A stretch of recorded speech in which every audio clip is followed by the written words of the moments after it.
Hey guys, welcome to Read Aloud for October 30th, day 35. Here we go, it's Friday. Better practice my jazz chords before I forget them.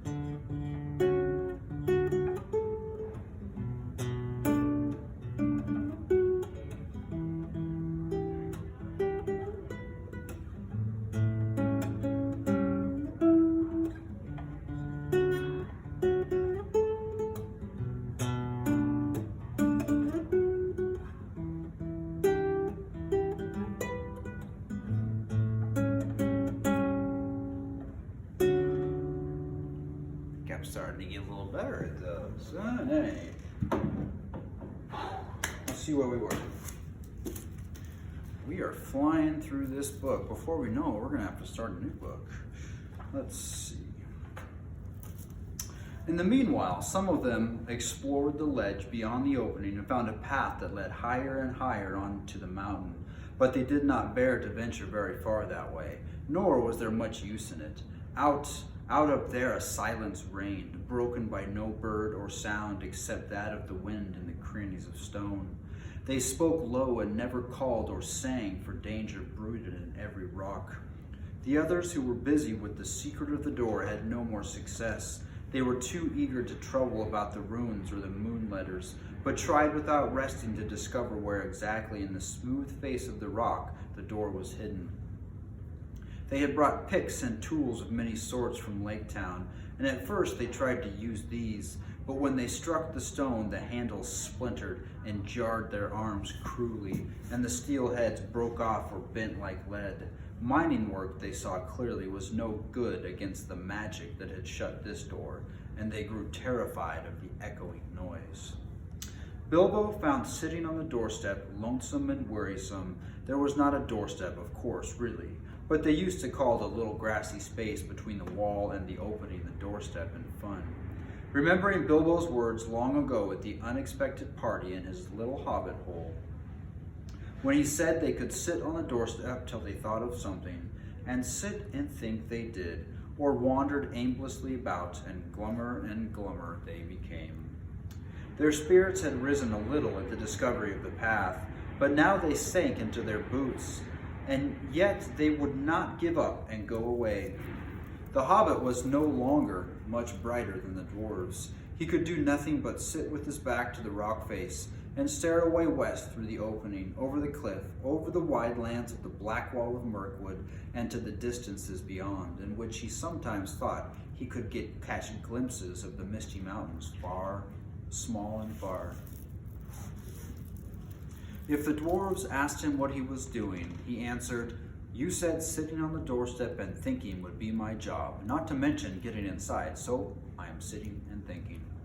But I am afraid he was not thinking much of the job, but what lay beyond the blue distance, the quiet western land, and the hill and his hobbit hole under it. A large gray stone lay in the center of the grass, and he stared moodily at it, or watched the great snails. They seemed to love the little shut-in bay with its walls of cool rock, and there were many of them of huge size crawling slowly and stickily along its sides. "Tomorrow begins the last week of autumn," said Thorin one day, "and winter comes after autumn," said Bifur. "And next year after that," said Dwalin, "and our beards will grow till they hang down the cliff to the valley before anything happens here." "What is our burglar doing for us? Since he's got an invisible ring, and he ought to be especially excellent performer by now, I am beginning to think he might go through the front gate and spy things out of it." Bilbo heard this. The dwarves were on the rocks just above the enclosure where he was sitting, and good gracious, he thought, so that is what they are beginning to think, is it? It is always poor me that has to get them out of their difficulties, at least twice since the wizard left. Whatever am I going to do? I might have known that something dreadful would happen to me in the end. I didn't think I could bear to see the unhappy Valley of Dale again. And as for that steaming gate, that night he was very miserable and hardly slept. Next day the dwarves all went wandering off in various directions. Some were exercising the ponies down below, some were roving about the mountainside, All day, Bilbo sat gloomily in the grass bay, gazing at the stone, or out west through the narrow opening. He had a queer feeling that he was waiting for something. Perhaps the wizard will suddenly come back today, he thought. If he lifted his head, he could see a glimpse of the distant forest. As the sun turned west, there was a gleam of yellow upon its far roof, as if the light caught the last pale leaves. Soon he saw the orange ball of the sun sinking toward the level of his eyes. He went to the opening, and there, pale and faint, was a thin new moon above the rim of the earth. At that very moment, he heard a sharp crack behind him. There, on the gray stone in the grass, was an enormous thrush, nearly coal black, its pale yellow breast freckled with dark spots. Crack! It had caught a snail and was knocking it on the stone. Crack! Crack! A rush is a bird. Suddenly, Bilbo understood. Forgetting all danger, he stood on the ledge and hailed the dwarves, shouting and waving. Those that were nearest came tumbling over the rocks as fast as they could along the ledge to him, wondering what on earth was the matter. The others shouted to be hauled up the ropes, except Bombur, of course. He was asleep. Quickly, Bilbo explained. They all fell silent. The hobbits standing by the gray stone and the dwarves with their wagging beards watching impatiently. The sun sank lower and lower, and their hopes fell. It sank into a belt of reddened cloud and disappeared. The dwarves groaned, but still Bilbo stood, almost without moving. The little moon was dipping to the horizon. Evening was coming on, and then suddenly, when their hope was the lowest, a red ray of the sun escaped like a finger through a rent in the cloud. A gleam of light came straight through the opening into the bay and fell on the smooth rock face. The old thrush, who had been watching from a high perch with beady eyes and head cocked on one side, gave a sudden thrill. There was a loud crack. A flake of rock split from the wall and fell. A hole appeared suddenly about 3 feet from the ground. Quickly, trembling lest the chance should fade, the dwarves rushed to the rock and pushed in vain. The key, cried Bilbo. Where's Thorin?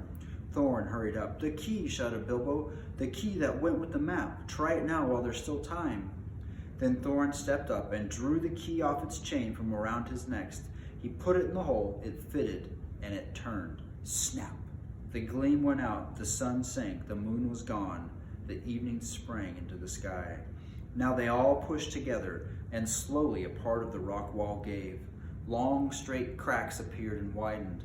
A door 5 feet high and 3 broad was outlined, and slowly, without a sound, swung inwards. It seemed as if darkness flowed out like a vapor from the hole in the mountainside. The darkness in which nothing could be seen lay before their eyes, a yawning mouth leading in and down. Whoa. Here we go, guys. Here's a picture. They finally got inside. Let's see how much time we got. We got a couple minutes. Chapter 12, Inside Information. For a long time, the dwarves stood in the dark door and debated until at last Thorin spoke. Now is the time for our esteemed Mr. Baggins, who has proven himself a good companion on our long road and a hobbit full of courage and resource far exceeding his size, and if I may say so, possessed a good luck far exceeding the usual allowance. Now is the time for him to perform the service for which he has included in our company. Now is the time for him to earn his reward. You are familiar with Thorin's style of important occasions, so I will not give you and more of it, though he went on a good deal longer than this. It certainly was an important occasion, but Bilbo felt impatient. By now he was quite familiar with Thorin too, and he knew what he was driving at. If you mean you think it's my job to go in the secret passage first, O Thorin, Thrain's son Oakenshield, may your beard grow ever longer, he said crossly. Say so at once and have it done. I might refuse. I have got you out of 2 messes already, which were hardly in the original bargain. So that I am, I think, already owed some reward, but 3rd time pays for all, as my father used to say, and somehow I don't think I shall refuse. Perhaps I have begun to trust my luck more than I used to in the old days. He meant last spring before he left his house, but it seems centuries ago. But anyway, I think I will go and have a peep at once and get it over. Now, who is coming with me." He did not expect a chorus of volunteers, so he was not disappointed. Feely and Keely looked uncomfortable and stood on one leg, but the others made no pretense of offering, except old Balin, the lookout man, who was rather fond of the Hobbit. He said he would come inside at least, and perhaps a bit of the way too, ready to call for help if necessary. The most that can be said for the dwarves is this: they intended to pay Bilbo really handsomely for his services. They had brought him to do a nasty job for them, and they did not mind the poor little fellow doing it if he would. But they would all have done their best to get him out of trouble if he got into it, and they did in the case of the trolls, as they did in the case of the trolls at the beginning of their adventures, before they had any particular reason for being grateful to him. There it is. The dwarves are not heroes, but calculating folk with a great idea of value of money. Some are tricky and treacherous and pretty bad lots. Some are not, but are decent enough people like Thorin and company, if you don't expect too much. Okay, I think we're going to stop there. I don't have enough time to finish the page, but it's starting to get pretty interesting, guys. We're at the point now. I mean, look how much we got left. And we don't have that much left. We're going to have to start thinking about a new read aloud. So if you have any ideas, send me an email. Okay, send me an email with ideas for a read aloud. All right, thanks, guys.